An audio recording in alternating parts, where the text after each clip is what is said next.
Next आता है hepatobiliary system. इसमें सबसे पहले कोलिलिथियासिस मतलब गॉलस्टोन्स आते हैं। इसके डायग्नोस्टिक क्लूज़ क्या हैं? इसमें बिलियरी कॉलिक होती है, बिलियरी कॉलिक, ठीक है। बिलियरी कॉलिक में किसको कहते हैं? इसमें राइट हाइपोकॉन्ड्रियम में कंटिन्यूस पेन होती है, क्लिकी पेन होती है जो कि टिप ऑफ द शोल्डर पे जा रही होती है। ये टिपिकल सिम्टम्स में बेल्चिंग, अर्ली स्टाइटिस, इसके अलावा रिगर्जिटेशन, ब्लॉटिंग हो रही होती है, retrosternal burning, vomiting, chest pain और non specific abdominal pain. Scenarios देख लेते हैं। सबसे पहले क्वेश्चन में उन्होंने कहा है स्फीयर क्लिकी पेन है, एपिगैस्ट्रियम में रेडिएट कर रही है, राइट हाइपोकॉन्ड्रियम में, एसोसिएटेड रैचिंग है, वॉमिटिंग है। उसको सिमिलर एपिसोडिक पेन पास्ट में भी हो चुके हैं, abdomen soft and non tender है।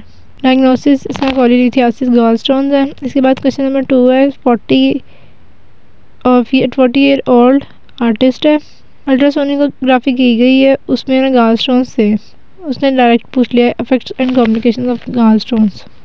कॉम्प्लिकेशंस ऑफ गॉलस्टोन्स क्या होती हैं? इसमें 3 तरह की, यहाँ तो गॉलस्टोन के अपने अंदर जो होती है, बाइल डक्ट के अंदर, इंटेस्टाइन के अंदर। इंटेस्टाइन में ऑब्स्ट्रक्शन हो सकती है, गॉलस्टोन आइलियस हो सकता है, ठीक है। गॉल ब्लैडर में क्या हो सकता है? जेम परफोरेशन ऑफ ABC से कर सकते हैं इसको। और इन जो बाइल डक्ट है, बाइल डक्ट के हैं उसको भी ABC से कर सकते हैं। जो गॉल ब्लैडर है उसको gem perforation of ABC, gem पूरा है, परफोरेशन अकेला, और ABC भी पूरा है। ए में A 2 है, C भी 2 है।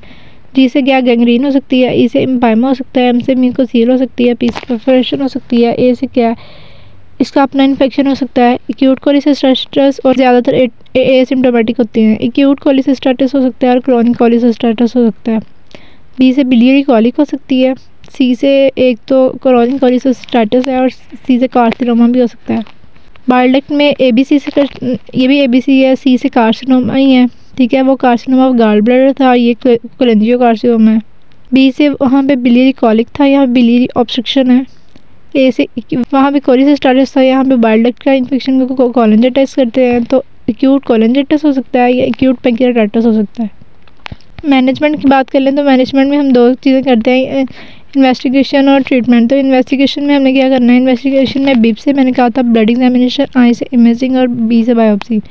ब्लड एग्जामिनेशन में CRP, LFTs, पैंक्रियाटिक एंजाइम देख लेने हैं हमने, क्योंकि इसमें किसी कॉम्प्लिकेशन में पैंक्रियाटाइटिस भी होता है। तो CBC करा ली, LFTs करा लिए, CBC में ल्यूकोसाइटोसिस मिलेगी, LFTs करा लिए, पैंक्रियाटिक एंजाइम्स करवा लिए। इसके बाद हमने इमेजिंग में अल्ट्रासोनोग्राफी करानी है। इन्वेस्टिगेशन ऑफ चॉइस है, इसमें हमें सोनोग्राफिक मर्फी साइन मिलेगा। इमेजिंग में अल्ट्रासोनोग्राफी के अलावा हमने CT स्कैन कराना है, CT स्कैन, MRCP करानी है और हिड्डा स्कैन कराना है। अल्ट्रासोनोग्राफी, CT स्कैन और हिड्डा स्कैन। हिड्डा स्कैन क्या है? Hepatobiliary iminodiacetic acid scan. HIDA scan gold standard है। इसके अलावा हम MRCP करते हैं।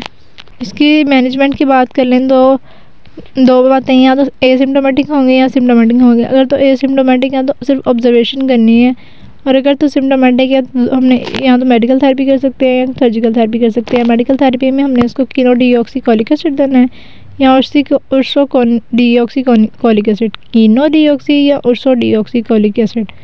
जो सर्जरी है उसमें हमने 2 स्टेप्स करने हैं, स्पेसिफिक और रिससिटेशन। रिससिटेशन एंड प्रेपरेशंस मैं आप बताती हूँ। स्पेसिफिक में हमने कोलिसिस्टेक्टमी कर देनी है। रिससिटेशन के जितने भी पॉइंट्स आएंगे ना, आपने उसमें ये सब में डाल देने हैं।